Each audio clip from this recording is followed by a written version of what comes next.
Good morning, everybody. Welcome to the What the Football Show. We are live here. We are doing a end of the season, just kind of gather everything up, talk about a lot of things. We might be here for a while, so settle down, get you something to drink. We're going to talk about the Washington football team, what's coming up at the end of the season for them here, what our future schedule is going to be. We're going to do a bit of a team slash season coach sort of review here today. So stay with us. Join us. I'm Scrubber. Yeah, man. BH here. Welcome to the show. We're gonna kind of got a lot to talk about. We had a good game.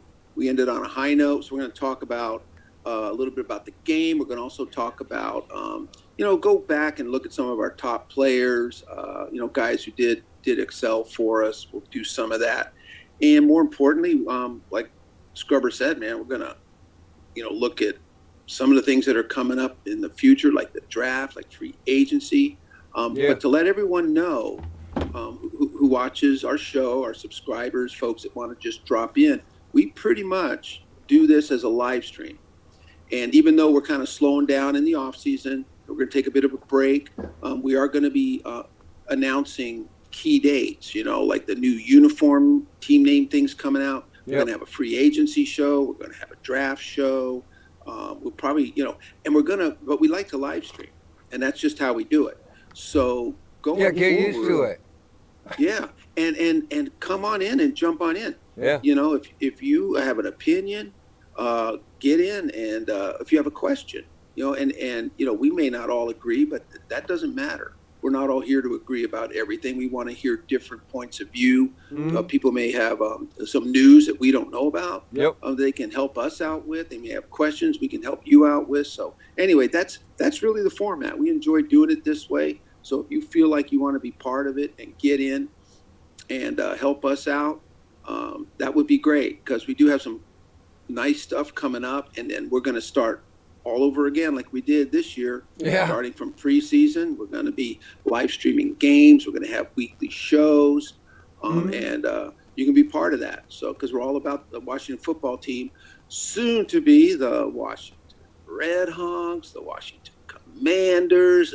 So you'll save your money, because you're going to have to get new hats. Hey, can I get by with this next year? What the hell? You can modify it. Put a sticker on it or something. It looks okay, Washington. It says Washington. Colors.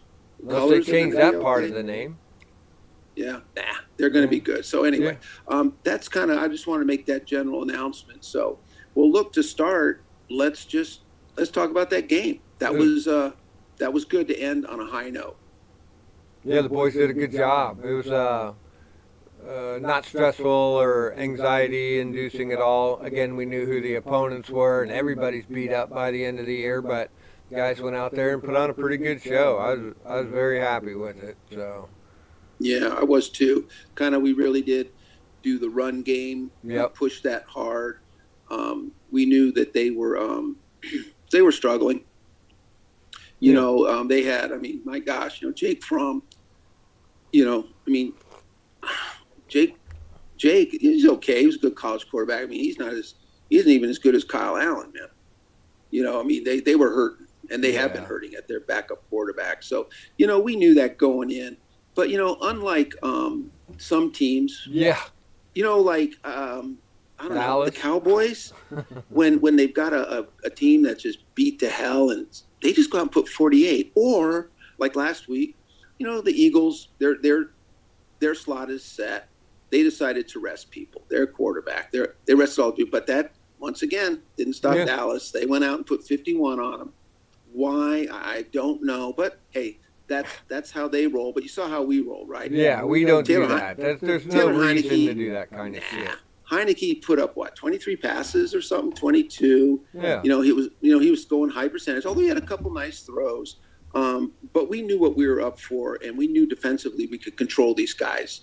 That was pretty obvious, except for one play. It was kind of a little blown coverage with Slayton. He got open, and that's all it was. He was so wide open. It was just like, two guys looking at each other going, I thought you had him. Yeah. I thought, But other But than that, that's man, been the story of our year anyway. So yeah, exactly. But other than that, completely contained them, yeah, and it was great. And you really said it. Hey, let's both teams go out and play hard and play strong, mm, but let's not do any knee shots. Let's not there's no fighting. No one gets hurt. And quite frankly, I think both teams came out of it pretty good.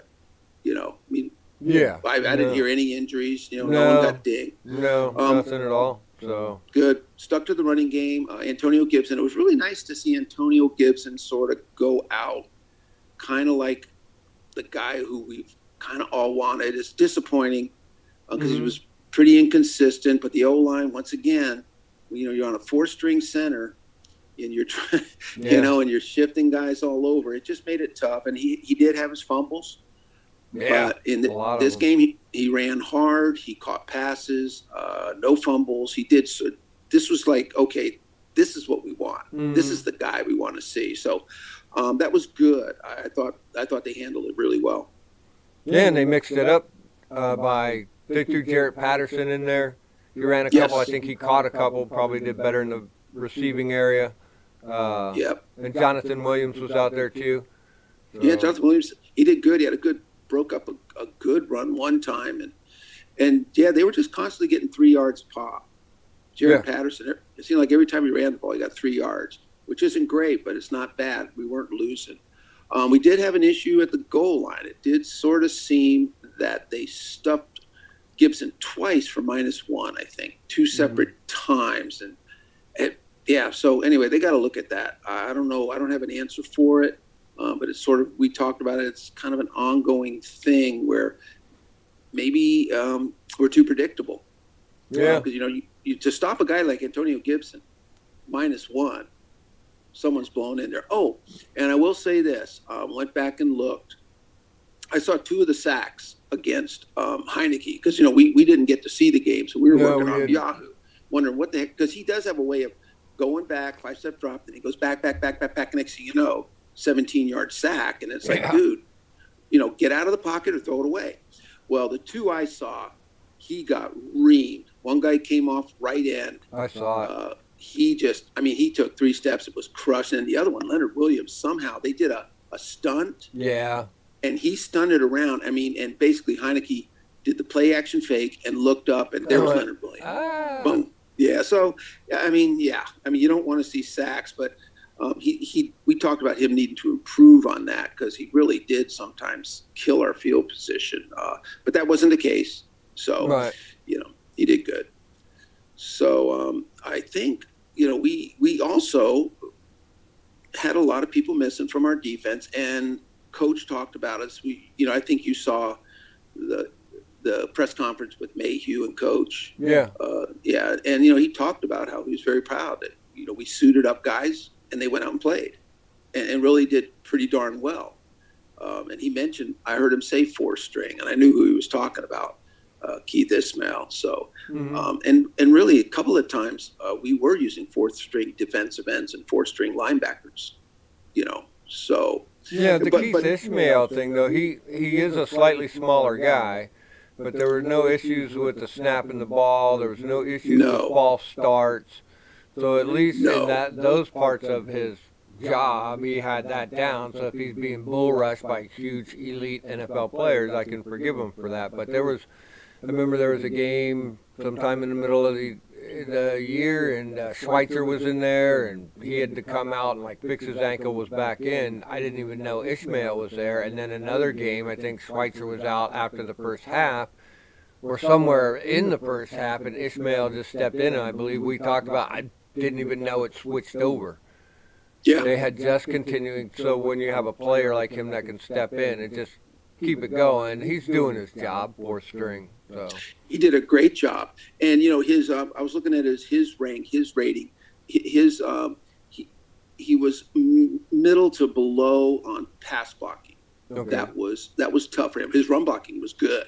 Yeah. Good run blocking. But that kind of makes sense, man. And that's a tough position, the center. There's line calls. That's what they do. They make the line calls. They communicate to the other linemen because you're the guy that can see the mic. You're the one who has to do it. There's so much to get ready for. And he has very little experience. I watched the Charger Raider game. The Chargers had this guy at right tackle. This guy Storm Norton. Storm Norton I never saw a guy get beat so bad in my whole life, and they just wouldn't put it. I think they put the tight end out there once or twice to help him, and Max Crosby just ate him alive, destroyed the pocket. I was thinking, what are they doing, man? Typical San Diego doing. Yeah, get someone to help that poor guy. Ugh. But my point is, Keith Ismail didn't do that. Like you said, he wasn't holding. He wasn't false starting. He didn't go into a meltdown mode. He just, he played a great game. So that's why we like our team, man. All our people are like that. None of our people are douchebags. No, that really says a lot, man. A young guy like him, no NFL playing experience, to be able to come in and take care of that. That was really cool. Yeah, the whole front line did good that game. I think so. Yeah. So, I think so. I mean, heck, you're not going to give Keith Ismail a season award, but you're sure going to, got to give that guy a thumbs up for almost coming into an impossible situation. Yeah. I mean, it's like the linebackers we brought in against Dallas. Yeah. The young guy, what's his name? Eiler, and I forget who else came in. We had no linebackers. John Harris. Yeah.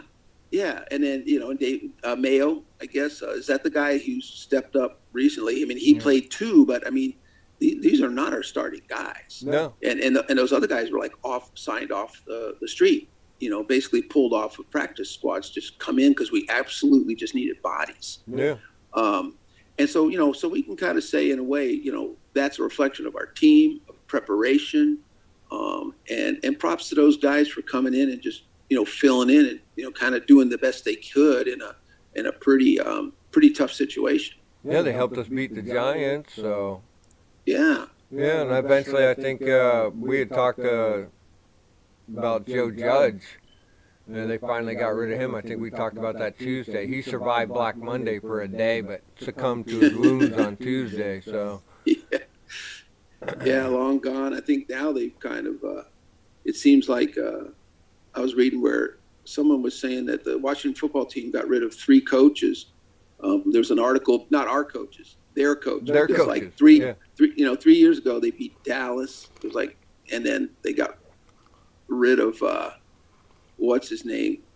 Jason Garrett. And then it was like the next year it was Philadelphia. They got rid of their guy. And then the next, it's like, I'm glad we're keeping our team. I don't know that there's any changes announced. We'll see that as we go. I'm sure, like Ron said, they're reviewing everything. There could be changes of coaches. Yeah. Even, who knows, strength and conditioning or a linebacker coach, or you never know. I mean, they do have to look it all over. I like the way them guys look at things, though, so I trust that they're going to do the right thing. In this area, I don't have anxiety.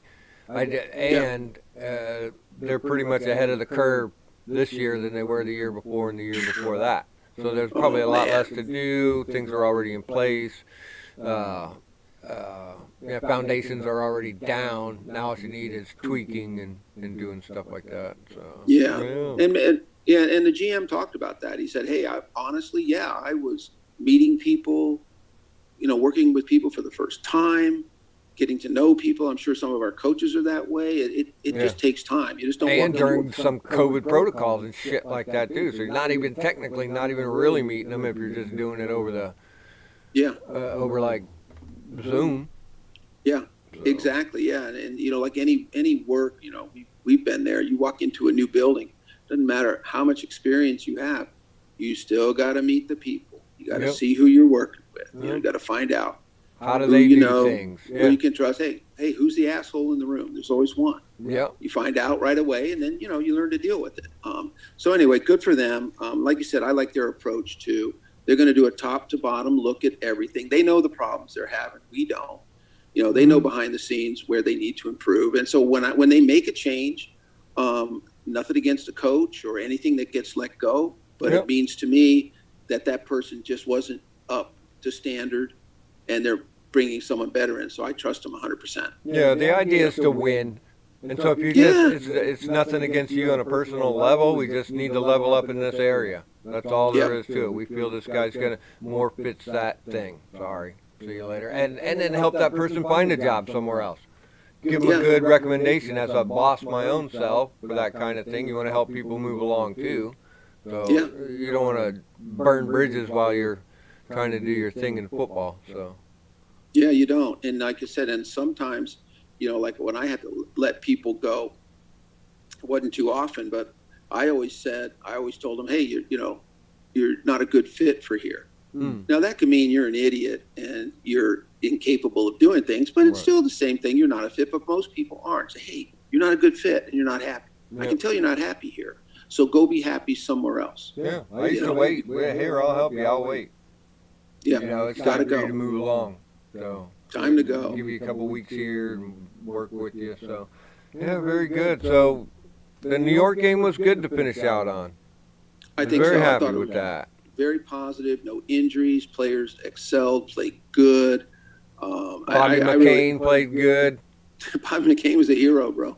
Yeah. And that guy. A lot of guys get that new contract and they seem to go backwards. Bobby McCain was like so geeked up about his contract.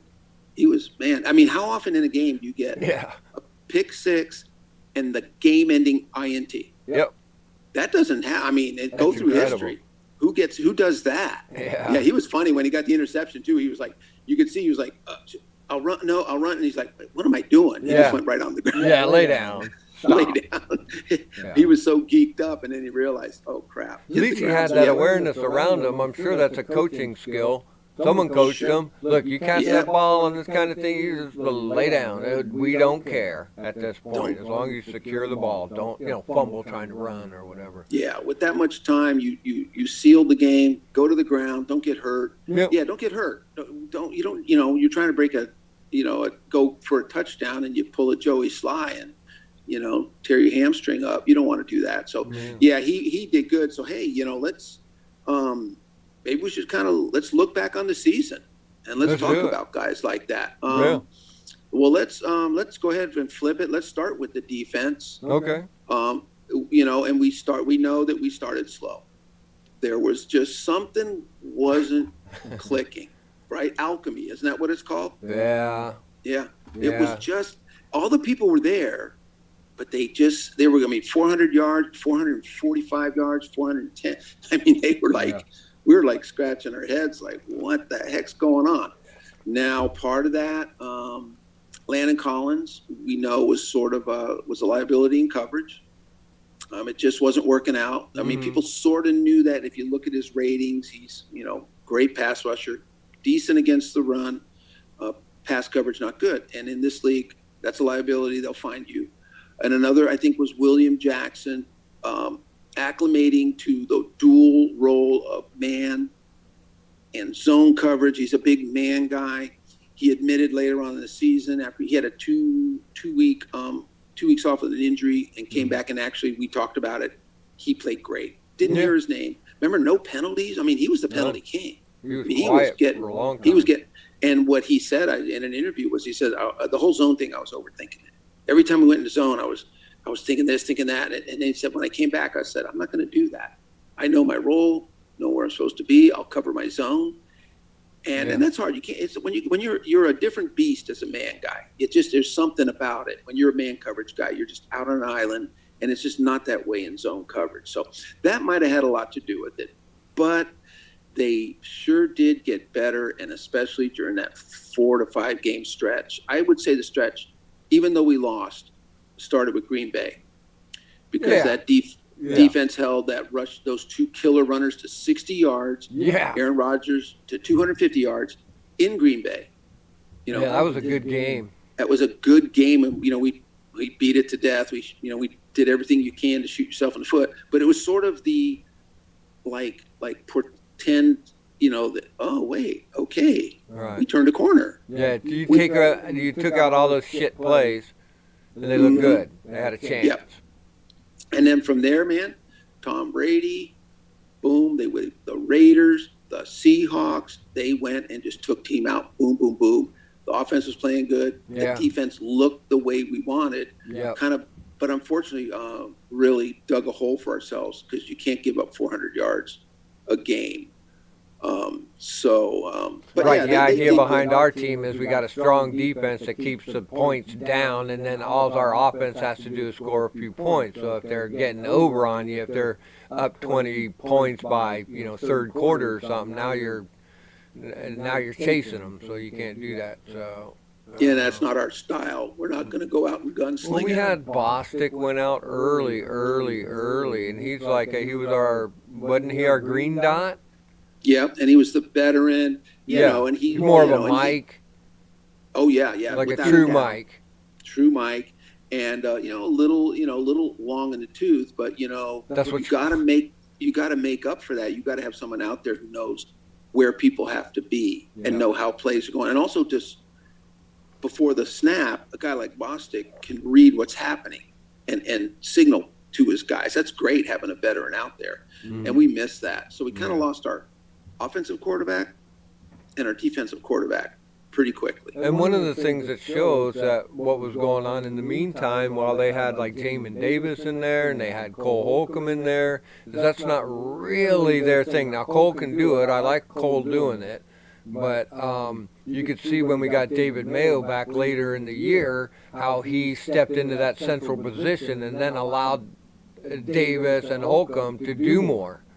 Yeah. Because they're a little younger. If you have a Mike in there that's a standard Mike like Mayo, now he provides a foundation for those two guys. Now those two guys can go off and be, dime backer and nickel backer, do more of their like coverage linebacker stuff. Putting Jamin Davis in the middle like that, he's not really like a true Mike. They want him to be that hybrid guy that can cover linebacker. Yeah, and so, it's always nice. Even Dallas. I mean, Micah Parsons, and he was great in coverage. He did a lot, but boy, they put him mostly up on the line and attacking. And that's great when you're a rookie. You don't have to think. But when you're the Mike, you're calling the plays, you're looking around, you've got to be thinking.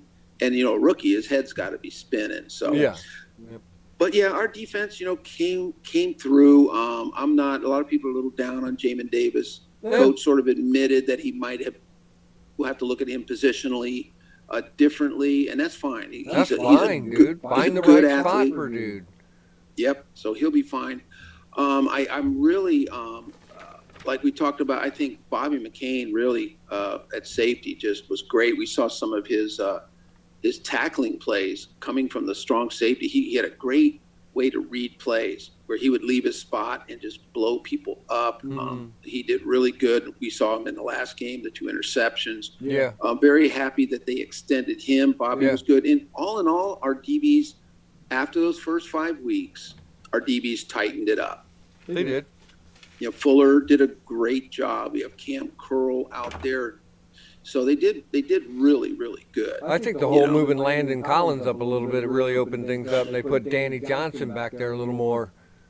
Yep. Yeah, Danny did good. That's a guy I'd like to see maybe get extended. We'll talk about that later. We got some free agents coming up. But Danny Johnson did a great job filling in. Yeah. And Land that sort of did change the face of the defense with Landon. And we started to improve after that, and the guys started to gel a little better. They did. And he did good. I mean, he had a lot of tackles for loss. He did great. I think our D-line, it was crazy with the injury. Chase Young goes out, and then you're saying, well, you've got these 2 great defensive tackles, and you still have Montez Sweat, and all of a sudden Montez Sweat goes through injuries, the COVID thing, unfortunately has a family tragedy, and then he just got wiped out of the season right when we really needed him. But the one guy who really stood out, was an absolute stud, was Allen. Yeah. Jonathan Allen. I mean, he had so many 30 tackles for loss. I mean, that was more than the next 2 guys combined. I was looking at the stats. I mean, wow. Dude blew stuff up. He got in there. He was disruptive. He had I forget how many, did he get 5 or 6 sacks this year? I can't remember. But anyway, he had sacks. He had quarterback hits. Jonathan Allen really stood out. You could see why they extended him. I mean, he got his extension. So, the year before, I think. So Mm-hmm. that was really good to see. Deron Payne did good. Yeah, they work together. So They do. that's a good combo right there. They'll gel a little bit more next year when they get Sweat and Chase back. Yep, they will. And so, overall, I mean, we feel, I know we feel because we've said it, that through free agency and the draft, we now can get some pieces to come in as starters and backups in this defense, because it's a young defense, pretty good players all the way around. I mean, we're not really hurting anywhere. We should be able to fill this defense up, get some backups in, let everyone compete in camp. Should be a great defense coming back. Should be like the defense we saw in 2020.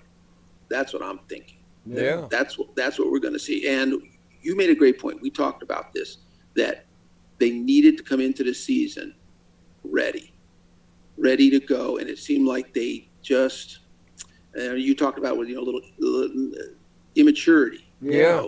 Not really getting the moment, like this is it, jumping on it. There's no easing in. No, you got to get it, punch it right in the face, get going. Get going, man, or you're going to get punched in the face. And Yeah. that's kind of what happened. So anyway, I have a lot of hope. We'll talk about that now here later with drafts and free agency, where we're headed, because a lot of cool things are happening, but don't have to burn it to the ground and start over. No, not at all, dude. Our defense is stacked. Even like you said, going through the season, even though we lost Sweat, even though we lost Chase Young, we had them people stepping up there all day long with like James Smith-Williams and Bradley King, Shaka Toney, Tuhill, like you said. I mean, all them guys, Daniel Wise. Exactly. All them people stepped in, man. So it was crazy. Who else was in there? Matt Ioannidis. Yeah. He's a tackle. He's a tackle. And what's his name? The big boy. Oh gosh, why can't I think of his name? Tim Settle. Oh, Settle, that's right. Yeah. That's right. Tim Settle. So we've got so it's and the ages are great, man. Yeah. I mean, our top players are 23, 24, 25, and 26. I mean, there's David Mayo's a little bit older. Even I think McCain's a little bit on the older side, but Camp Curl's 24. Benjamin St. Juice is still only 22. I mean, Landon Collins is going to be 26 or 27 when the season starts. Nothing. It's not, I mean, when you look at Landon Collins, you think, the guy must be 30 years old. No, he's not. So we don't have stupid contracts. Some people, I mean, Landon Collins is going to hit a lot against the cap. They have to figure out what they want to do with them, but I don't think it's not stupid money. And if they really believe in him for that role, bring him back, do it again. They know what he can do, and now they can have a whole preseason to game plan that and get everyone else on defense to say, this is how we're running this. When Landon's in, this is how we're going to be doing this. Gives them flexibility. So it's crazy though on our defensive line though. We have like 3 deep and all good. Yeah. 3 deep, all good. Would trust the third ones with starting first game, first snap. That's pretty awesome. So we were even down to our fourth guys for a while. They're Bun Me, Routine Me, and Wise start making that fourth tier. So even they were in there. I mean, Willie, we did start seeing when you're getting down to Shaka Toney, Bun Me, Rotini, these guys are getting in and getting plays. You're like, wow, we have really gone through some guys. Yeah, we didn't expect. We wanted to see those guys in blowout games. We didn't want them in there to having to start games, but that's how it happened. And they did good. So, like you said, and Bun Me Routini is a young guy. Daniel Wise, even though he's been in the league 3 years, he's still only 25. Shaka Toney's young. Rookie, 22. Yeah. Just 22 years old, man. All our guys are young as hell. Isn't Bradley King's young, right? Bradley King, he's a rook. Damn. Yeah, because we got him. We were just talking about, I think that was the one we did that trade with Philadelphia. I think we got Bradley King and the Cheese. So I mean, so anyway, crazy. Nothing to worry about on defense. It's only going to get better. I think this is where we come back. Most guys are under contract. Most of our top guys are under contract. We'll have to talk about a little bit with free agency. We do have some free agents, so we'll kind of go over that a little bit later. But now let's talk about our offense for the year. Pretty tough. Nobody in the league had their quarterback go down in the first half of the first game. That was only one team that happened to. That's bullshit. Yeah, that was bad. Tough. That was tough. It's sort of, not only is it bad because you got to get a young guy in and get him going, it's kind of a gut punch to your team. Any team, your quarterback goes down and they cart him off. Let me tell you, it's reverberations through the whole, everywhere, top to bottom, from the players up to the management. That really sort of takes the wind out of you. But to their credit, they struggled at first. Taylor Heineke did get going, put a good streak together. You looked good for a second there. Before the injuries and the COVID. And, even he couldn't play. We had to get Gail Gilbert off the street, just because, our quarterbacks were all sick. So that was tough. But the team did get going. We always go back to that cool streak where we just looked like the team that we really wanted to be, running the ball well, playing great defense. I was really disappointed for Terry McLaurin this year. Yeah. He is our star. You can tell. But I think going back to the last episode, I was saying he had it worse this year than last year, because last year he at least had Logan Thomas to give him some cover. And then, and on the other receiving position on the other side of the field, we had good guys, but we don't have anyone dynamic that's going to make the defensive coordinator spread out, peel off a little bit. Yeah, that right-hand side was weak. Yeah, and then with Logan Thomas going down, now it was really, teams were like, defensive coordinators, no, hey, let's just shut McLaurin down. Don't let him get into a group. Beat him up. Knock him down. Double him up. And that's hard. He's out there running routes like a madman because he was playing 90% of the snaps. And sometimes he'd play a whole half with like one look. But he's still out there running every route. So yeah, he's got to keep him busy. So that was a struggle on that right-hand side. Just with Curtis Samuel, I'll say it. I mean, I don't have a real problem with it, but I swear to God, he comes back next year and he's got one hammy, one groin, fucking get rid of him. Yeah. I mean, just one. Like any inkling, I'm feeling tight today, fuck you.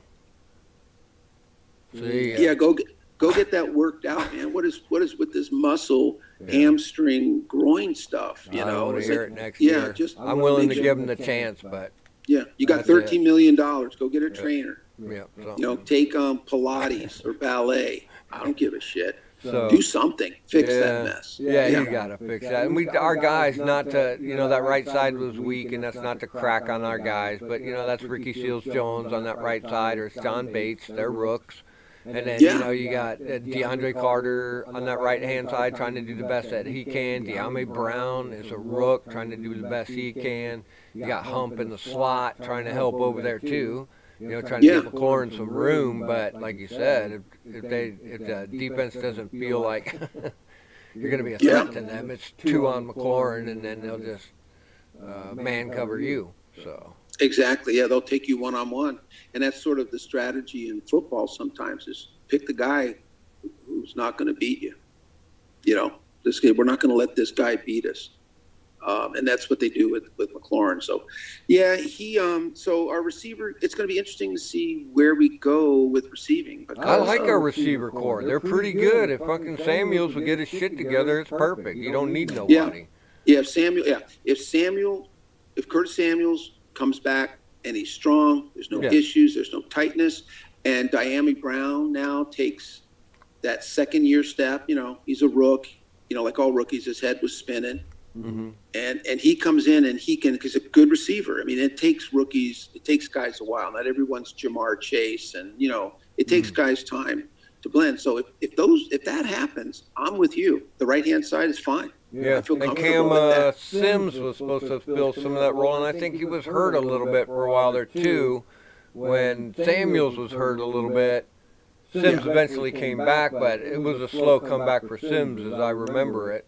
We were just we were just weak on that side. We really were. And DeAndre bailed us out. He ended did. up, I was looking, he ended up having the most snaps of anybody pretty much out there. I guess he was the guy they really trusted. And, going into the season, he probably just would have been a kick and punt returner. And He would have. might have played on a few plays, but he was, once again, here's another guy thrown out there. So you got to give him, just like with Ismail, you got to give guys like that, Danny Johnson, you got to give those guys props. They were slated to be starters, and they went out and played like starters. I really like DeAndre Carter. They used him a lot for the motion. They did. Yeah, he got our jet, so he was doing the Curtis Samuel jet sweeps that we wanted. He took over. So, I mean, good for him. So, but yeah, boy, I was looking at free agency. We'll talk about it later. Sometimes you look at, man, do you get a free agent wide receiver? The coaches, I mean, you wonder because, I mean, maybe they've lost confidence in Curtis Samuel. Maybe they're going, we can't go into this season without a guy. We might just have to, they got a lot of cap room. We'll talk about it in free agency. They might look at a guy if the price is right. Who knows? Yeah. But I don't think we have to look too hard and go too crazy with our offensive line. I think this is a solid unit that got hurt really bad at the center position. Really got out Larson. That just sends your whole line in turmoil. Your center on out. The center is part of that team. He's probably the main guy. He's your quarterback. He goes out and the guys, and then it seems like every time we got someone in, they went out.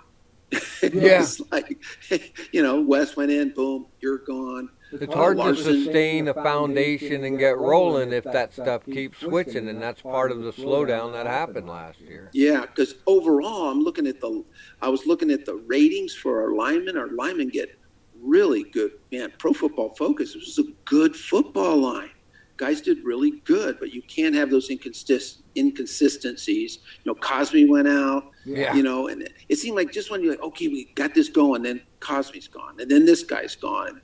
It just, it was just, I think that made it tough, but a lot of guys got playing time. So next year when there's going to be injuries and stuff, maybe that experience, guys can come in and lock down better, do a better job, even though they did good, but almost make it more seamless. That's what you want, where there's really no change.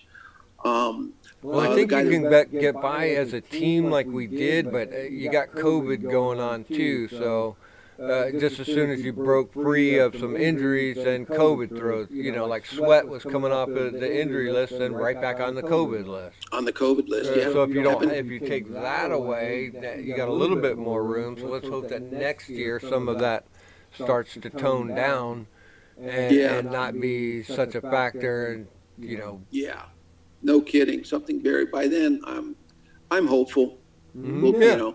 That's out of our hands. We're not epidemiologists, but I'm hearing good things that by next year this COVID thing can really die down and we can move on. One guy that we talked about, Bobby McCain got extended. Was also Charles Leno got extended. Gave him a nice deal. Pretty good, man. I was saying his deal was not expensive, and he's 18th. Pro Football Focus has him the 18th ranked tackle, which is great. I mean, there's 32 teams. It means there's 64 tackles. You put up another 15 tackles who have to play a lot as for injuries and backups. You're looking at 75 tackles. He was number 18, and he did play good. He didn't get hurt, I'm just so glad they extended him. So he's great. I'm glad we have him coming back. And 30 years old for a guy like him is not old, not for offensive linemen. Those guys, they seem to a lot of times just be able to play forever, And he has no big injury history, so big tough guy, and I think he's happy. I mean, Chicago kind of just gave, didn't even want to re-sign him for some reason, but he's been fine with us. So he was kind of, to me, he's like our MVP. Really liked having him. Eric Flowers came back to the Washington football team and played very well. Eric Flowers, the guard, he played very well. And really got to hand it to Sam Cosme. He got hit with some COVID and some injuries. But for a rookie, he was the man. He came in and did start and did really good. I mean, and for, second round pick, I'm proud of him. So he's going to be better next year. It was only his first year, so he's going to come back even stronger. He'll be more NFL ready, because college, you got to take care of college. You got to take care of this. You got to worry about money. But when you're in the NFL, all you worry about is the NFL, baby. And money is fine. You're a second round pick, man. You got money. And so you can dedicate your body and your mind. And so I always think like those rookies, it's rough, man, coming in. Their heads are spinning. So guys like we talk about Diami Brown and Sam Cosmi are going to come back. Man, I just think they're going to be so improved. Yeah, I like what Wes Schweitzer did for us last year, or this year, whatever. He did great for us. He came in, he's a guard, and he came in and did center for us for a little bit, and he got even hurt again. I like the guy. Yeah, Wes did good, and he graded out well. Wes Schweitzer, he graded out very well. So another guy, see, individually, man, our guys graded out really good, but it was just what do they call that? The rotating chairs, couldn't keep it going. So, well, anyway, I think we believe our offensive line is looking great. Can only get better because there may be some free agents we'll bring in. The draft is going to get some guys. So, I think our O-line can only get better. I think people talk about Brandon Scherf. Yes. Some people, I think, talked about last year about him and what they want to do and things like that. Again, that's coming up. So, there's something has to be done. I think he's been tagged 2 years in a row, and I don't think he can do a third year. So it's either a contract or he becomes an unrestricted free agent. Although I think technically now he is unrestricted because they can't tag him again. Right. So that's a guy we have to see what the team decides to do because money is important. You don't want to just let guys go, but you don't want to spend bad money. Right. You really have to make a judgment call. So he did good for us. He did good. He's a great player, man. I think if he goes in free agency, I think he gets that $18 million contract somewhere. That's just the way free agency works. There's teams with deep, deep pockets, and they're willing to pay. So we'll have to see. That's what coach and the GM are talking about. These are the things that they're trying to hammer through. They're looking at a guy like Wes Schweitzer going, man, Wes did pretty good. Yeah. And, we can give Wes a contract extension for far less money, or there's some good free agents. So anyway, we'll see. But overall, I don't think that's going to be a detriment. I think between Wes Schweitzer coming in for Brandon Scherf, or maybe a top free agent, there's a guy out of San Francisco, Laken Tomlinson, who's going to be a free agent. There's a guy, great guy out of Chicago that I like. We'll talk about him later. Possible free agent. These are things that are going to happen. We have cap room. But basically what I'm saying is even if we lose Scherf to free agency, I don't see it as a detriment. He's a great player, don't get me wrong. Right. But I think we can fill that hole. Yeah. And at a more competitive price because you really do want to spread your cap money all around to the right areas and try not to get it eat up, by one or two or three players if you can avoid it. Yeah. So I think the last but least is our running backs. Overall, I was pleased. I think we have a star in Gibson, but he struggled. The fumbles were not good. Almost too much. Too much. If he'd have dropped it one more time, I would have to say no more. And then he made it through the Giants game without one. But we talked about it. He played a lot of upright ball. He played a lot as a receiver at Memphis. He was not, he like I say, didn't play at Florida State or Ohio State where he was just the back. He runs, pads down. He's come here. He's kind of had to learn because he wasn't very traditional, I don't think. And he even said himself, he watches film and he sees his pads aren't low enough. He's going into the line. He was watching it, and then coach was right. Damn. When in the game, you sort of go back to your bad ways. You're all pumped up and you run. So he's watching on film and he's going, man, I'm too upright. Which is bad because you don't have power going to the line. You're exposing the football. Ball's out here. And even if you got it here, well, it's there. Yeah. If you're down, they're not. And I think that had a lot to do. We started noticing middle of the season when he was running with such authority. I mean, just pounding. He was like vicious almost. He was crunching that line. And I think that's when he realized hey, if I get my center of gravity down and get my shoulders down, I can do some damage. So, Yeah. and our other backs were great. I mean, I think we're set. I mean, if I JD believe comes so. back, JD McKissick, yeah. but that really hurt us. So let's see, there's another injury that kicked us in the butt. Like what, the last 3 or 4 games of the year, you lose JD McKissick? Mr. Reliable, dude. You need 18 yards on a third down. He's going to scratch and claw to that line and get you that first down. You need to score on 4th and goal, and you need to get he's going to do that. He was Mr. Freaking Reliable, dude. Ouch. It's just so hard to lose him. I know. I really hope the neck thing gets taken care of because it was a neck injury. And those do get fixed. That can be taken care of. And I mean, luckily, no injury's good, but it wasn't a lower leg injury. He didn't have an Achilles, didn't tear an ACL, nothing like that. So if they get the neck injury fixed, he'll be back. I mean, Jared Patterson was a revelation. We loved him from the very beginning, his college game film. And that guy didn't miss a beat. I mean, for an undrafted rookie to come in and play like he did in the big boy NFL, I mean, I'm really proud of that guy. Yeah, we love Jarrett. We do. And he started to blossom a little bit more here at the end of the year because he got more opportunity. He was catching passes like a big dog. So I just like his attitude overall. It fits his team perfectly.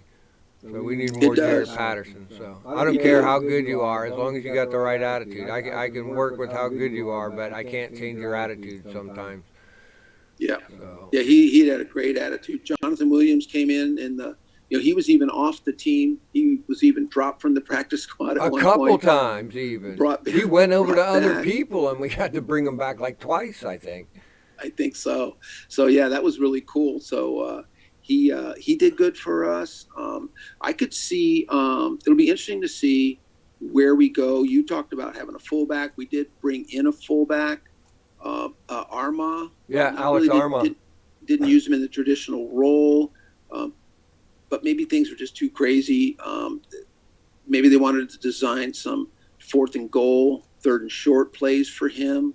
It didn't seem like they really did much with that. They sort of brought him in because I think they noticed, man, some of these short yardage things weren't working. Yeah. I mean, it was not good. So maybe they draft a fullback. Maybe they draft a true fullback. I think they're going to keep him. Because they got him on, I saw somewhere where they re-signed him and Bada or something like that, or I don't know what they do early in the year. They futures or futures contract. Yeah, the futures contract. Those are good, but those are such cheap money. Those are just sort of like, hey, we'll keep you around. Here's some spending money. Practice squad, right? But be ready to compete too. Futures contract is sort of like saying, hey, you're going to be out there with about 25 other guys, so you better bring it. Okay. But they could draft it's a competition. They could sign a free agent.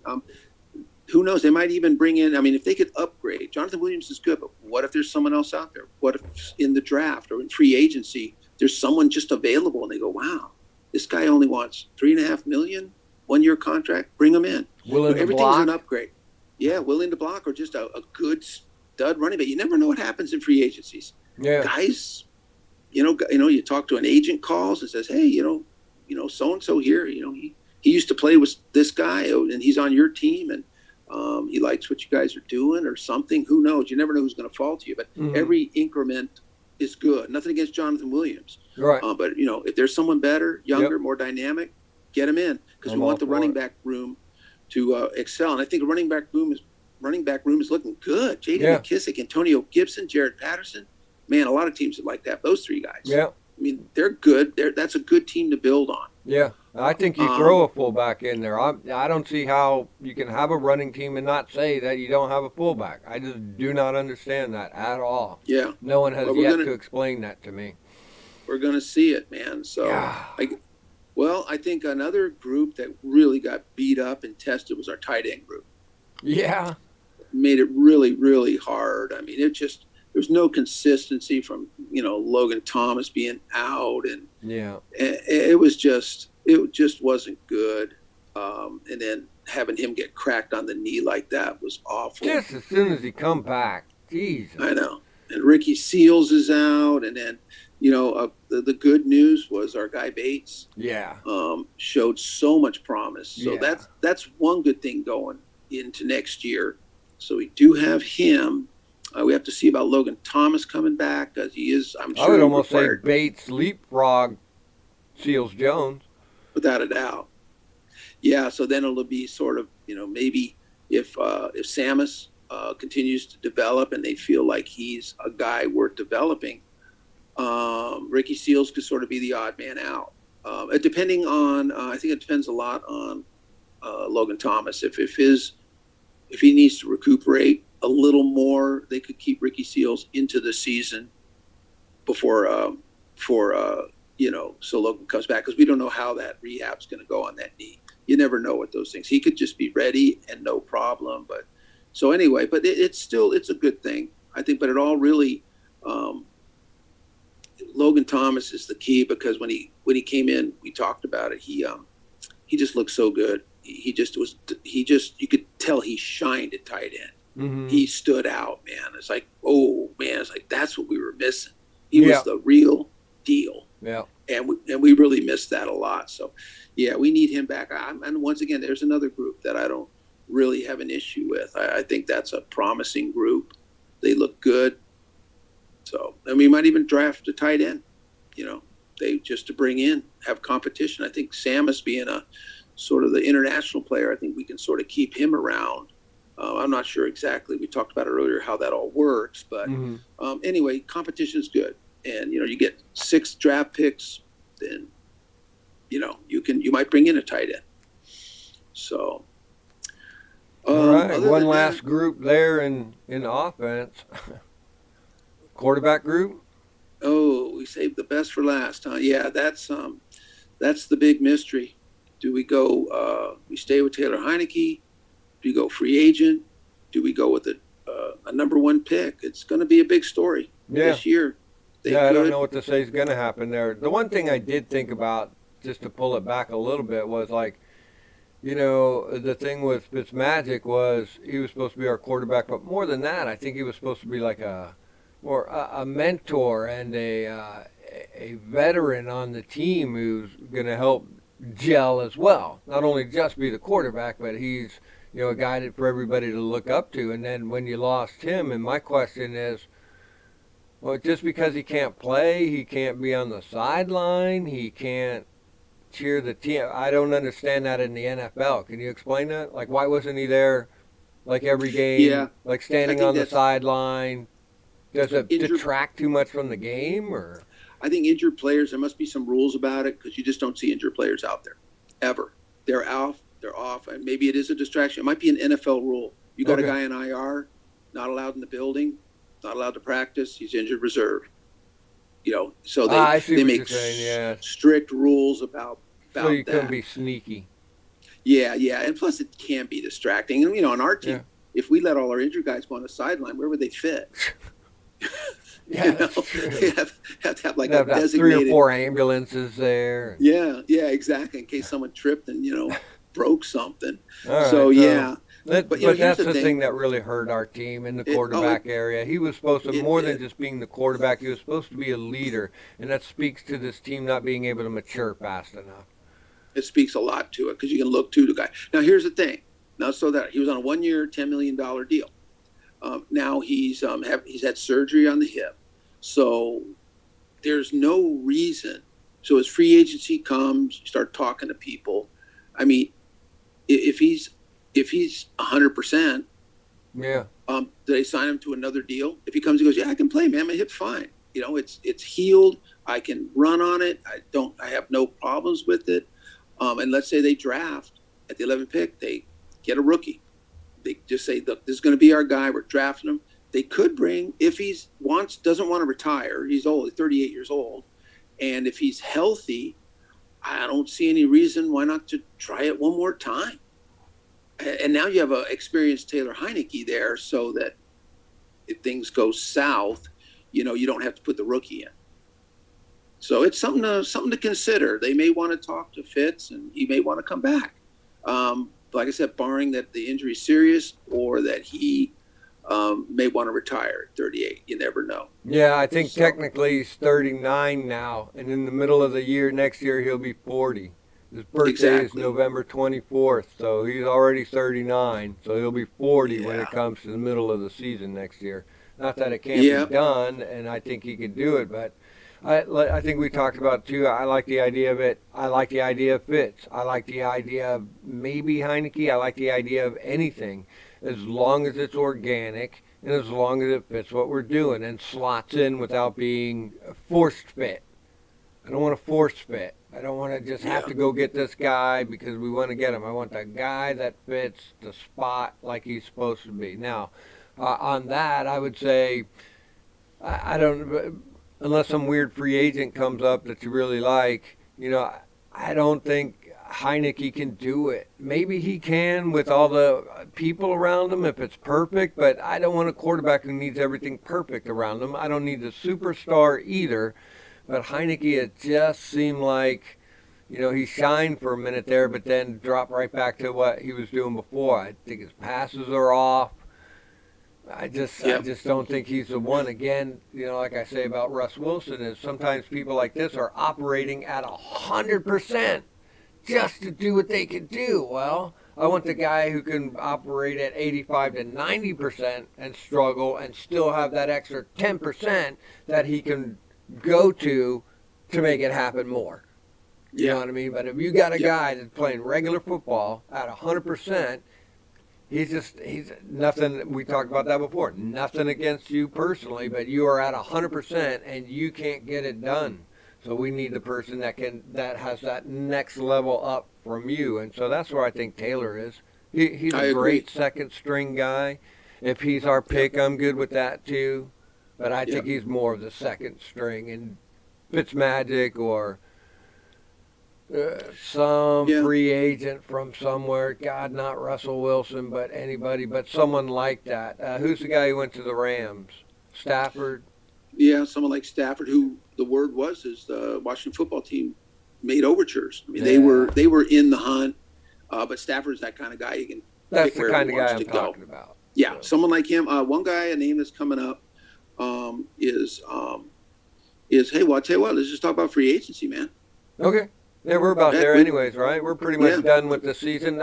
Just a couple things with the season. A lot of things about the season reflected the games where it was a tale of first half, second half, or second half, first half. Uh, Shooting yourself in the foot this season was a big part of what happened to our team this year. It goes with that immaturity, but so many games we were doing good. We did do good. We did set ourselves up to win, but penalties, interceptions at the wrong time. Not that they're ever at the right time, but there's a difference between an interception in the first quarter when it's 0-0 than an interception in the red zone with 2 seconds on the clock and you're about to win. Those are two different interceptions. And Yep. so we shot ourselves in the foot probably a good 30% of those games. We did. It wasn't just We all COVID and injuries. We could have overcame them things, but we had immature things, of course, due to other factors as well. But that was a tough season for that kind of stuff. And to see them shine like they did in those 4 games goes, okay, that's what they can do. Yeah. So, Yeah. I agree. And I mean, I remember we were one touchdown. Even we talked about Green Bay, but we were driving. We only lost by a touchdown to Denver. We were driving after we got the fumble yeah. from I forget his name, Melvin Gordon fumbled. We got it, but by then we had so many injuries to our front line, and our center went out. I think we were on our third center in that game, Mm-hmm. and poor Taylor Heineke. It couldn't even mount a comeback because he just got devastated. They just ran over him because we had so many injuries. So once again, though, we did have chances and we just couldn't do it. Yeah. So before we do move on, I do want to say the last crew is our special teams. Okay, Have yeah. no problems, man. Tressway, Joey Sly was Mr. One. He did do the hamstring thing, but Joey Sly was 100%, man. Yep. Extra points, field goals, made a couple long ones too. And Tressway is the bomb. He's great. We have DeAndre Carter. So once they're see, there's a unit. So you don't have to worry about that unit. You might And have the to extend. cheese. You might want to extend Joey Sly. I mean, we're going to talk about. We've got to extend some people. You can't wait too long Yeah. because they're free agents. So when free agency comes, or maybe you want to, give them an extension or sign them. So I don't know how that works, but when guys are part of your roster, maybe you're allowed to. You don't have to wait for free agency technically, like because we've already given 2 extensions. So it'll be interesting to see who we do, extend on this roster. So. And I think part of that special teams are our gunners were Cam Sims and Troy Apke. So they always did a good job there too. Oh, that's true. They did. So, yeah, we do have. I mean, some of the big names about going to free agency. Some of these guys, we got Ryan Fitzpatrick and John Bostic. They may not be back. I mean, they're free agents, but right now we probably with David Mayo playing good, we might not need to go with John Bostic. Yeah. You know what I mean? So, and we don't know how we're going with Fitzpatrick. I mean, here's another one. J.D. McKissick is a free agent. Ouch. So we got to get JD in here. He wants to stay, I'm sure. You have Tyler Larson, who did a real good job at center as a backup. He's 30 years old, but I mean, I think he's fine. I mean, I don't think he would want a lot of money. Danny Johnson. Now there's a guy I think we should sign. Who else? Torrey McTyer, Jared Norris, Corn Elder.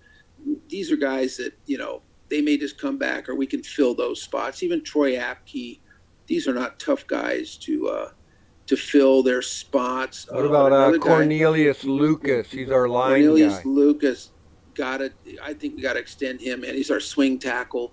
He's good. He's not great, but man, you get a guy like him as your swing tackle, can come in on both sides, extend him. And I don't think it's a lot of money. I think that's good. That's why I talk about free agency, why I think we could get this guy, James Daniels from Chicago, guard. He's going to be a free agent. Now they may sign him. They may, but that's a guy you could get for 10 or 11 million a year instead of 18 for sure. Same with Laken Tomlinson. He'll take 9 to 11 million. And now you have 7 million. You can extend a guy like him, like Cornelius Lucas. Nice. And then, so that's kind of what I'm thinking. Who else is here? DeAndre Carter's not unrestricted free agent. And so is Tim Settle. So we've got some guys that we need, and that's what they're looking at now. Coach said it. We're talking to every player, and they're making decisions. So guys that don't get extended and go into free agency, now they may, sometimes guys go into free agency, they tell coach, they tell Jim, hey, I'm gonna see, my family's from Washington. I may try to see if Seattle will sign me, or I want to get closer. I used to live in the South. I like it better down there. Whatever. And they say, sure, go for it. And then they come back and they say, hey, free agency didn't pan out. Can you use me? And they go, yeah, man. Paid you $900,000 last year. You're not going to get as much as you got last year. Yeah. They'll give you a bump. Come on. So there are some guys, that we need to look at, like the Tim Settle. Tim didn't play a lot, but he's not an old guy. So, let's extend him. Let's get DeAndre back in here. Cam Sims is on that list. Cam Sims is there. So, where do you go with Cam? Tim Settle's only 24. Yeah, see, Tim Settle, man, I feel like if they don't bring him back, it just means they're just not feeling him. He's just not. I don't know. He's just not doing what they need. I can't believe that's the case. 24-year-old guy like him, I think he's well worth extending a little bit. So who knows? Or maybe some of these guys will just take a 1-year contract. Maybe they just will say, hey, dude, we want to keep you around next year. We'll give you a bump. You made $950. We'll give you 1.12. How about that? And a little more signing bonus. And some guys will stay for another 1-year deal. So who knows? So anyway, free agency, as far as us, we've got to take care of our free agents. And as far as the quarterback position, we talked about free agents. David Carr's talked about a lot, but I can't believe it because I don't know why the heck Oakland let him go. He's not my favorite quarterback in the world. He's better than anything we have. Yeah. And maybe under different circumstances, and being with the Raiders has a tendency to change people. So. Yep. It does. So who knows? I mean, the only way I think they would let him go is if, like, they bring in Harbaugh, and Harbaugh goes to the owner and says, "I need to design this team to my specifications, coaching, players, philosophy." So yeah, I want a rookie. I'm starting all over, but I don't know why you would. You've got a decent quarterback. I mean, that's just asking. That's just going to be a disaster. And they made the playoffs, so it's not like they're going to be able to get a top 10 pick and snag Pickett or any of these other young quarterbacks. So I just don't see it. And we've talked about it. Aaron Rodgers, Russell Wilson's are no go. No. They're going to want 2 first-round picks and a second-round pick, and they're going to want 32 million a year. They're going to kill your cap space. I say hell no to that. You agree with me? So I don't know. I mean, Teddy Bridgewater. I mean, when I start seeing Teddy Bridgewater, Ryan Fitzpatrick, you could get, and Minshew, I'm going draft a rookie. Yeah, Draft Deshaun Watson. Rookie. What do you think about Deshaun Watson? Man, I think that's a tough one. That's a tough one, ain't it? Yeah, it is, because he will. The baggage is pretty intense. We don't know the true story there. No one really does know the true story. It doesn't look good. Yeah, no, it doesn't look good. Something's there. But we don't know what's going on with that. What do we have to give up? They want 2 to 3 first-round picks. No. Yeah, and then let him go for far less than maybe. Yeah, and then you got to sign him to a long-term deal, because you don't want to give away 3 first-rounders and have them for 1 year, because he'll just want that either. Yeah, so you got to give him a 5-year deal. What do you do? 5-year, 290 million. So a $20-30 million. It's another one of those deals where you're giving away all your draft picks, and this guy's killing your cap space. Yeah. And on top of that, he's got some baggage. You want to make sure that's cleaned up. So I don't know. Yeah, I'm a little there's another one. So I worry about that, and I don't think Houston's going to let him go for nothing. And again, the other thing is, some team's going to step up and give him all that.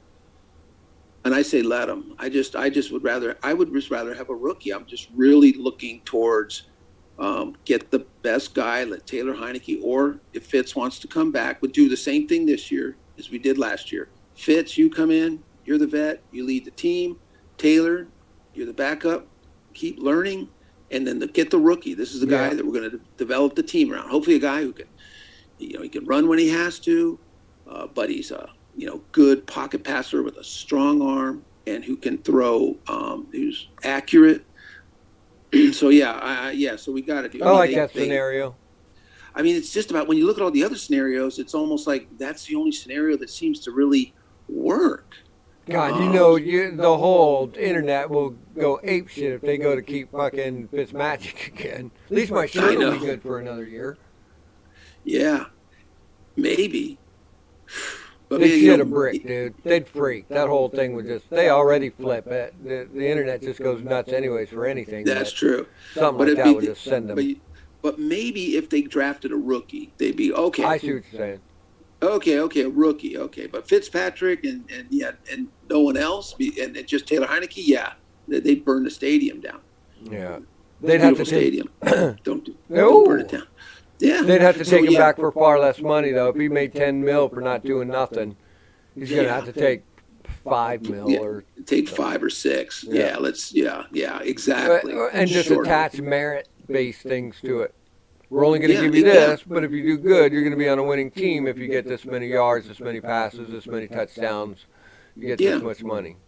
Or tie it to starters. I think all football should be like that anyways. I hate the fact that they just give that shit away right up front. Fuck that. They don't do that for me at my job. Hey, John, you're the best dishwasher in the world. Here's $2,000, $5,000. And then, and then you're not the best dishwasher. What the hell? You still got to pay them. So. Yeah, exactly.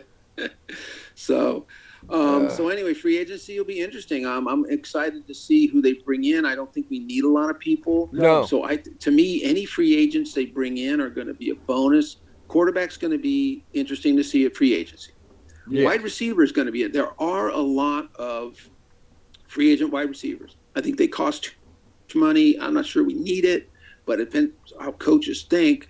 I mean, there are guys like Mike Williams going to be out there. Uh, DJ Chark will be coming available. He's not really proven much, but when he's playing, he's pretty good. The guy for the Bears, gosh, I forget his name. He's going to be a free agent. He's never had a good quarterback in his life. They may look at that, but other than that, I don't know what they're going to do. But what's cool about free agency is when they sign these free agents, it tells you what they think about the current players. So, right, I see what you're saying. Yeah. You go out and get a guard or a center, it kind of tells you what you think about your center and guard situation. If you go out and get a wide receiver and give him $18 million, it tells you that you don't have a lot of confidence in the receiver room over there. So right.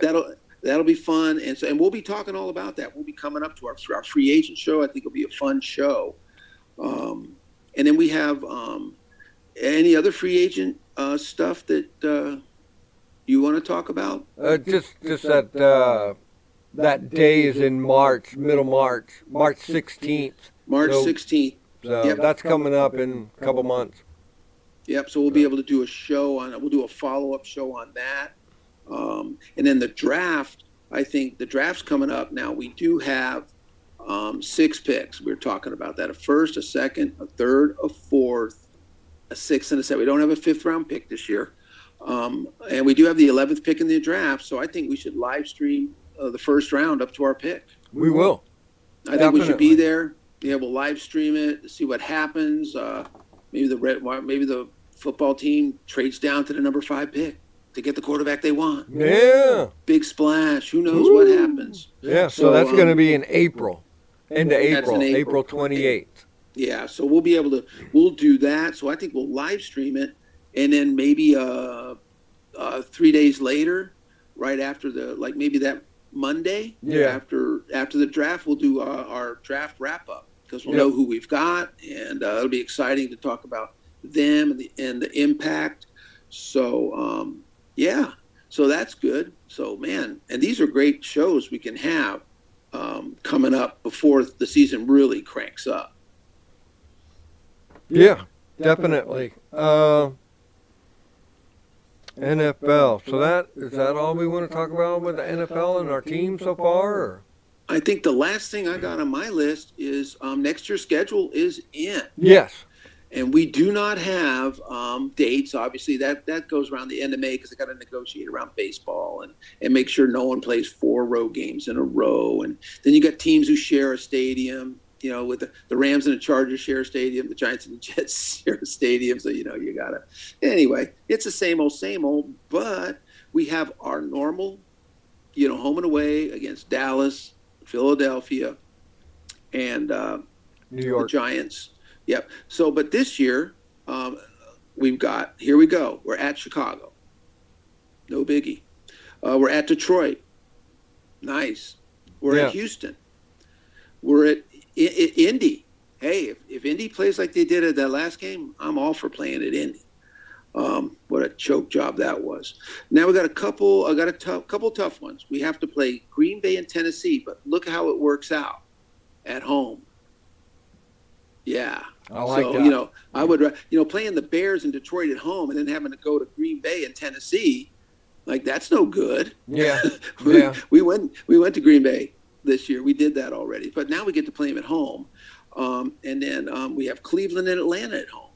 I'm not scared by, I'm looking at Detroit, Chicago, Minnesota, Cleveland, Atlanta, Jacksonville, baby. We've got Jacksonville at home. Not that teams don't improve. I get it. But I mean, when you look at that compared to the murderer's row schedule we had this year, oh my God, we were talking about it. Look at all the teams that are in the playoffs that are on our schedule. Shit, every one of them that we play just about that could play, possibly play. And if the Chargers didn't do that insane ending against the Raiders in a game that they had, that was the expected ending. Exactly. If they could block, oh my God. So we do have. And what was the deal with? Can we just go back for a second with San Diego? What was the deal with that timeout thing?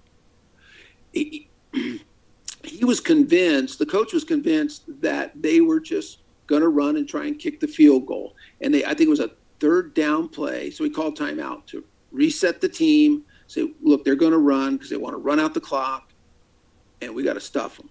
we can't let them get a first. We can't get them any closer because, field goal range, they were sort of in, sort of out. They weren't that close. Well, so they did that with 30, and it was at 38 seconds. I remember I was watching the game. I thought, well, just let it keep going. Maybe they don't give a shit. And so I was going to put both teams in, right? Exactly. So some people say, oh, no, they were going to go for it no matter what. So what happened was then the Chargers didn't stop them. Josh Jacobs, who ran over them all day. And, oh, by the way, they couldn't stop the run all year. Why call timeout? I mean, because you can't stop the run anyway. So what were you going to do? Did you have someone on the bench that was going to be your secret weapon that was going to stuff that run? Well, no, Josh Jacobs blew in a 7 or 8 yard run, which got him 8 yards closer, which we all know in a field goal range that's awesome. And then they got the field goal. Then there was one thing, and I haven't seen it anywhere else, but and I don't think it was a deep fake. I think it was real. They showed Austin Eckler talking to someone. He was talking to the Raider, and he was saying, were you guys going to kneel? And the guy was going, and I couldn't say if he's saying, he was nodding his head up and down. And then Austin Eckler, he went like, fuck. Yeah. I mean, it was like, and I saw his lips, and you could read what he was saying. And that's what this guy who caught it said. And someone caught it. But you don't know. You don't really know what Oakland was saying. Oakland might have said, no, hell no. We're going for the win. We were not going to go for that tie. But you know how it is, man. You go for that field goal, and it gets blocked, and the Chargers pick it up and run it back. You're out of – all you had to do was just let the clock run, and you were in. You and I think you and I would root for a team that played to win. Keep going, keep playing. But a lot of people were scratching their heads when Brandon Staley called it. And also his 4th down and 1 at like the 22. Did you see that? Yeah. That was insanity. Why would you do such a thing? Why would you at any point in any game? I don't care. Yeah. That's like analytics. What? God. You know what he must have had? Remember Magic 8 Ball? Yeah. Magic 8 Ball. Should we go for it? Should we go for it? 22? Maybe today is the day. Yeah. That's how it always answers. Yeah. Maybe today is the day. Is it what? Yes, no, what? Quite possibly that will work. Yeah. You're making great decisions today. Yeah, you do realize it costs $3.99 for one of these. Yeah. So anyway, that was crazy. But hey, the only bad thing we got is at San Fran. That's a tough team. Dallas is going to find that out this weekend, how tough San Fran is. Mm-hmm. That's a West Coast trip. I think Tennessee at home, Green Bay at home, and at San Francisco. Those are challenging games. But we have so many winnable games. Giants, Indy, Houston, Detroit, Chicago, Minnesota, Jacksonville, Cleveland, Atlanta. Yeah.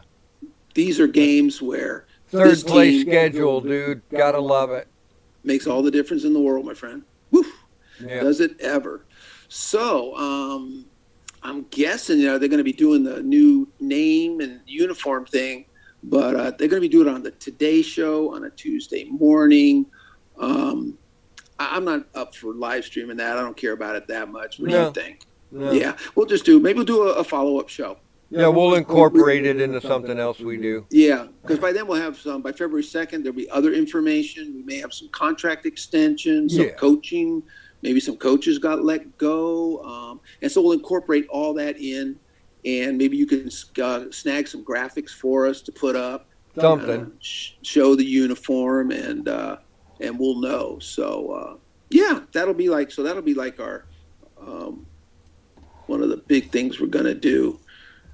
One Tuesday. So when's the Super Bowl this year?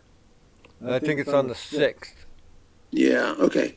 So they'll do that. And then, well, maybe, I don't know if we want to do a Super Bowl anything. Maybe not. I don't know. So. Yeah. I'm not feeling dependent. Let's see who's in it first. Yeah. Let's see who's in it. We're a Washington football team oriented channel. I don't care about the rest of the. And if they're not in it, we don't want to see it. So. Yeah.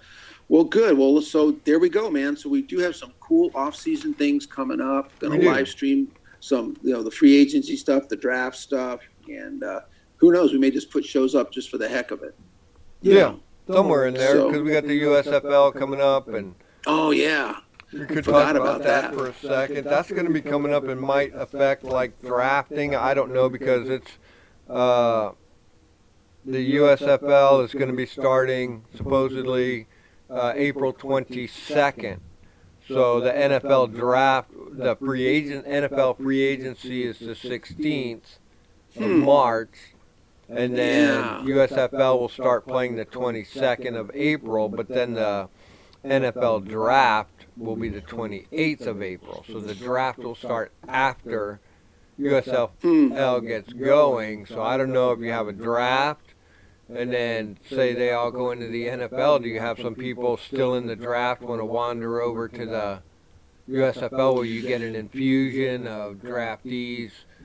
Maybe that's how they're doing it. That makes more sense because no one, even the most, a guy who knows he's going to be undrafted and knows he's going to fight for a position is going to go, yeah, I'll just try the USFL for a couple of years. If there's a hair chance that an NFL team's going to pick you up and put you in camp to compete, you're not going to the USFL. So maybe that's a smart way to do it. Yeah. So they'll do that, and then the NFL teams will snag their undrafted free agents. Every team gets anywhere from 2 to 14 players to be undrafted free agents. And so once that's all done, that process, got a bunch of guys out there now. And so those guys can go, okay, well, I'm either going to go back and get my master's degree, which I would probably recommend, or I'm going to go in the USFL. Oh, here's the good thing about the USFL. They're like the XFL. I remember when the XFL started, they had like things that, like education built into it, so that not only do you get to play football, but you get like free tuition, free school, free stuff like that. I think the health insurance is real good in these spring leagues. Because they can't, it's not big money, they can't pay you big money, but they make sure that their health coverage was real good. I remember the XFL trying to be real good about that, but I think they got shut down. Some of the people got shit on, but I think overall the idea is correct. So. And that would make sense. Hey, you got health insurance because you want your players, just to be healthy in general, even if it's outside of football. If something happens, you want them taken care of. If they have a kidney issue pops up or any kind of an accident, and then like you said, the educational component's really good too. I like it. If you can continue on, and so they've already got their 8 teams. They've already got 4 coaches going. They call it a player selection meeting. It's February 22nd and 23rd. I remember how the XFL did that. I remember because I watched their thing. They did it online, and they did it where probably like the draft, and you just, because you're filling a whole team, you're not just doing a draft. So they got this pool of people, and then each team gets a chance to pick a person. And I think they just do this round robin of each team just picks. We take so-and-so. We take so-and-so. You may only have a couple minutes just to pick. Go to the next team, and they just pick. They'll probably do that. If they're doing it 2 days, it'll probably take at least 2 days. So I remember sitting watching the Seattle Sea Dragons, the Seattle Dragons, and so that's how they did it. So I watched them pick their whole team that way. So it's not really a draft. It's more just like picking your whole team.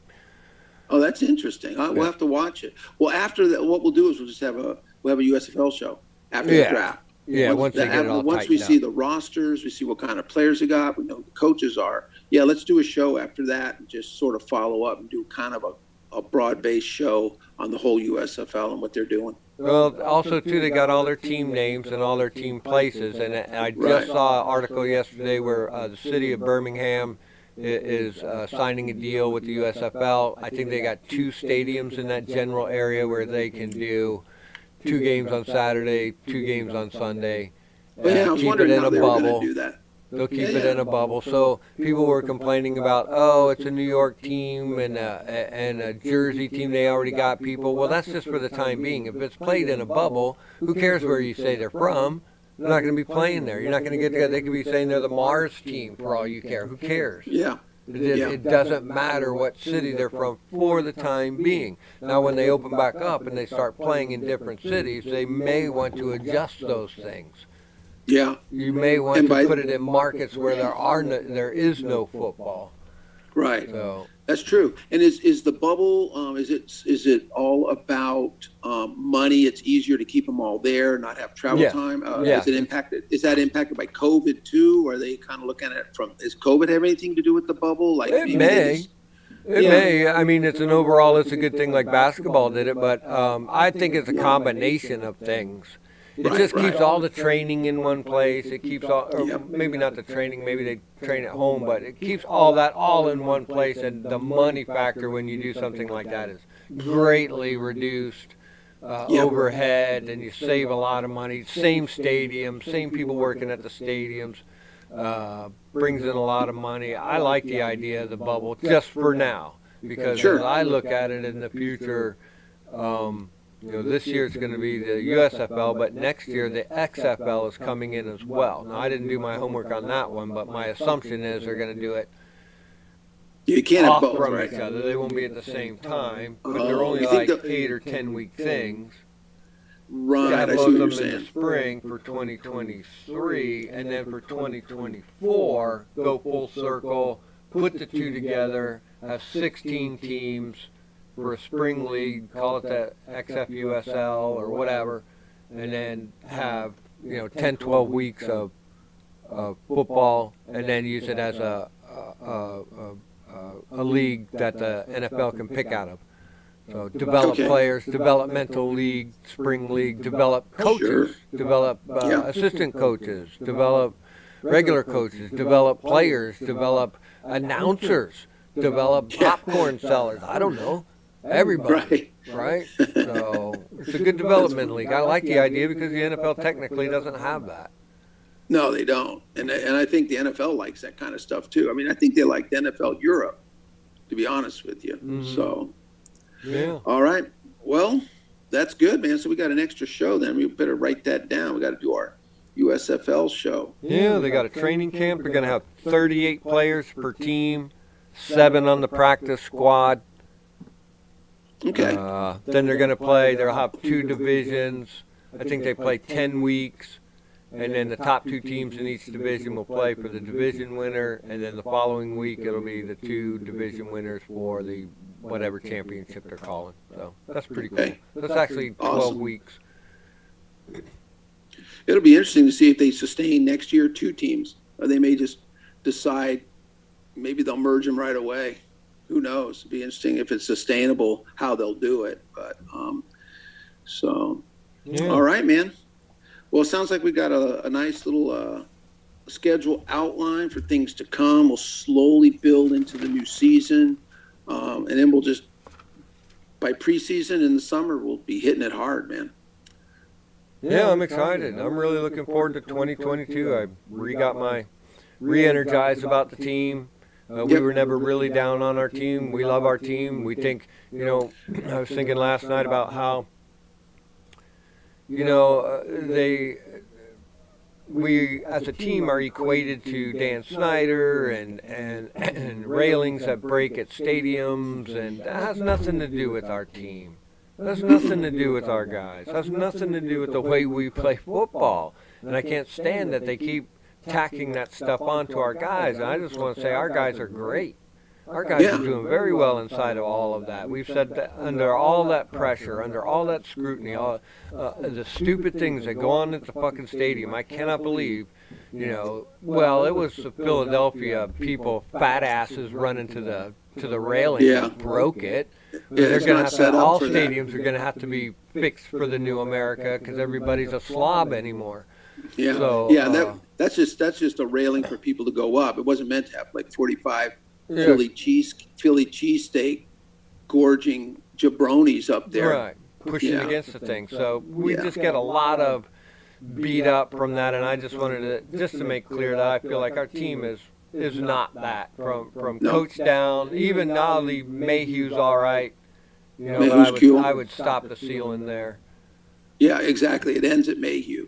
But from Mayhew on down, I feel like, and I think we talked about it through coaching, trainers, players, whatever. Yeah. Anyone that gets replaced, it's an upgrade. And so everything that happens in this offseason is just going to make this team We better. didn't talk about coaches, did We we? really didn't.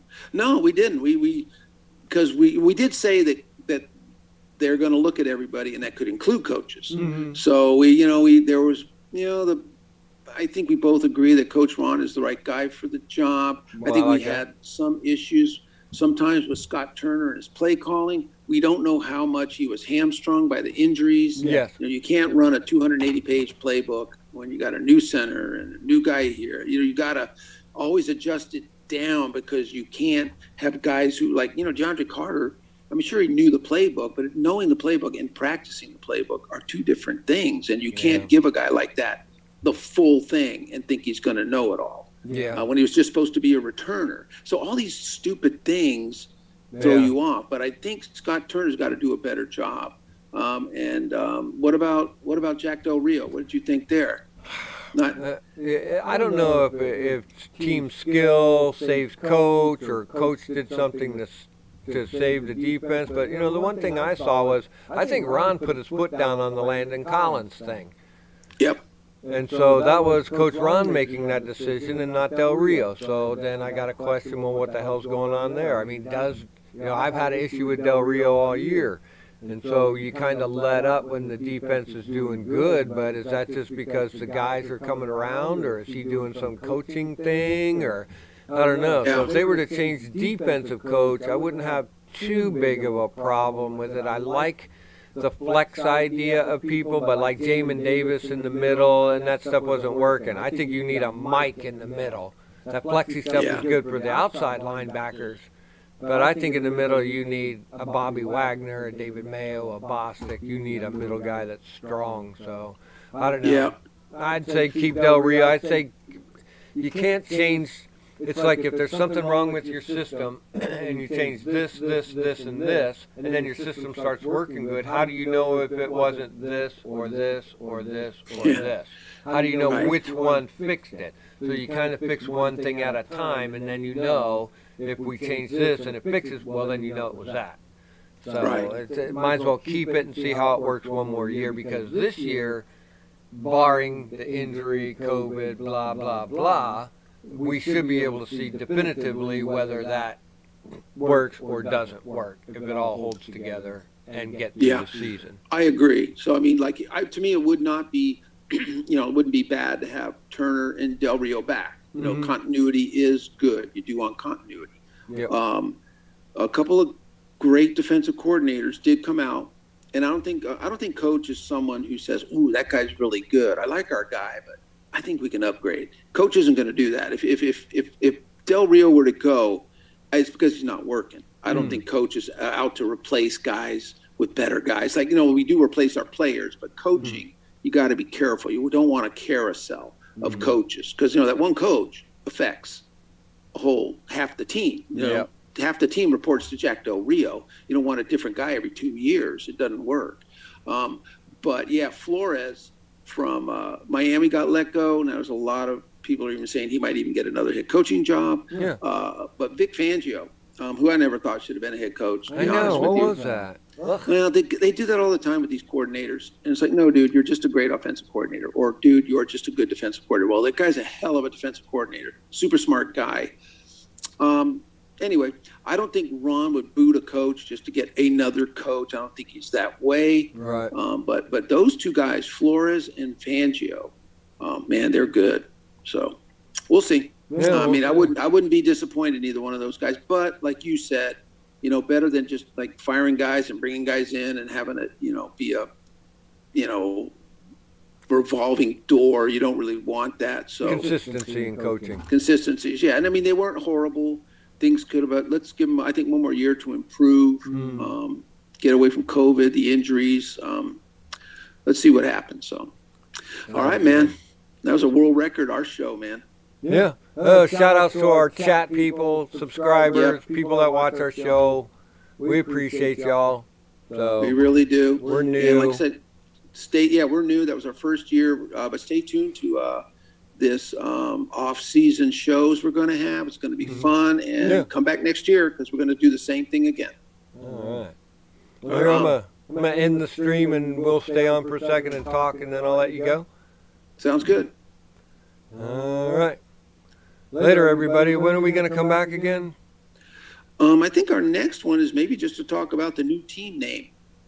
Okay, sometime in February. Yeah, in Everybody February, take a vacation. and we'll take a vacation, and then also we'll know by then. We'll have other information about the team. Yeah. Other things will have popped up by then. What is it? What are we looking at now? January? Yeah, it's like a month and a half from now. So yeah, well, there'll be other things to report, and there'll be. The Super Bowl will be coming up by then. We'll have lots of stuff to say.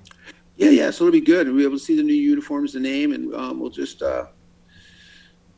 have to get on with the new name. Keeping my hat. Might have to get a new shirt though, with the new logo on it, maybe. I'm hoping for Washington football team. I hope Dan Snyder puts his foot down and says, "Nah, fuck it, just keep Washington football team." Yeah, he's still making decisions, right? Yeah, I think he's part owner. I just don't think he can be on the day-to-day stuff. Right. But I think he can be. He probably gets. If he's the owner, he should get. Whatever information he's supposed to get. I just don't think he makes immediate decisions and stuff like that. So. Yeah, but he have the money, and it's his team. But from a money standpoint, he almost